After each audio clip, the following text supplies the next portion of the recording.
tudo bem com vocês? Eu sou a professora Amanda Down e leciono a matéria de Direito Civil 4, Contratos em Espécie, na Unifacvest. E eu estou aqui para falar da nossa próxima aula, que traz o tema Os Contratos de Doação. Tá? Do tópico dos contratos em espécie, nós vamos ver agora os contratos de doação. Lembrando que eu já passei o material para vocês e acompanhem comigo para que fique mais claro a explicação. Então, basicamente, o contrato de doação ele é um contrato em que o indivíduo, por vontade própria, né, por próprio desejo, transfere do seu patrimônio bens ou vantagens para outra pessoa. Trata-se de um contrato gratuito em regra, unilateral e solene. A gratuidade ela está relacionada diretamente à vontade do doador. Não exige qualquer contraprestação, ele doa porque quer, tá? Para que o contrato seja firmado, ele não exige que a outra parte tenha alguma obrigação. A gente chama isso de doação pura, tá? Quando o doador estabelece qualquer tipo de encargo, de responsabilidade ou de obrigação para quem está recebendo aquele bem, a doação perde a característica de gratuidade e se torna onerosa. Quanto à unilateralidade do contrato, o contrato de doação cria a obrigação para somente uma das partes, por isso que ele é chamado de um contrato unilateral.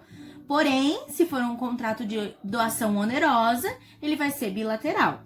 Em geral, trata-se de um contrato solene porque a lei impõe a forma escrita, salvo quando se trata de bens móveis com valor pequeno, aí pode ser uma doação verbal. É importante que a gente fale que o doador não se sujeita às consequências de evicção ou de vício redibitório, porque não seria justo, logicamente, que uma pessoa que, além de doar um bem do seu patrimônio, ainda ficasse responsável por esses vícios no bem, tá? Que ele ficasse responsável por indenizar de alguma forma se houvesse evicção ou vício redibitório. A gente conversou disso nas aulas sobre evicção e vício redibitório e a gente falou que o contrato de doação não cabia naqueles casos, a não ser quando a pessoa tem conhecimento do que está doando. Está doando um bem já com algum problema, ele perde logicamente sua finalidade. Para que a doação seja onerosa, a responsabilidade vai subsistir nesses casos, ou seja, quando eu fizer uma doação onerosa, que a outra parte tem que haver uma contraprestação, eu ficarei responsável pelos casos de evicção ou vício redibitório. Além disso, nas doações para casamento com certa e determinada pessoa, porque pode ser estipulado, tá? Um contrato de doação para aquela pessoa, se houver o casamento com determinada pessoa, o doador ficará sujeito à evicção, a não ser que as partes estipulem em contrato.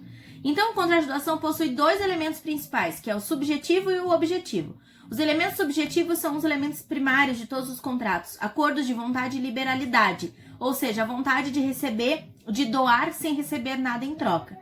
E o elemento objetivo refere-se basicamente à diminuição patrimonial do doador, que consequente aumenta o patrimonial do donatário. Estou doando um bem que está saindo do meu patrimônio está tendo um decréscimo e a pessoa que está recebendo esse bem doado vai ter um acréscimo no seu patrimônio. Esse é o elemento objetivo.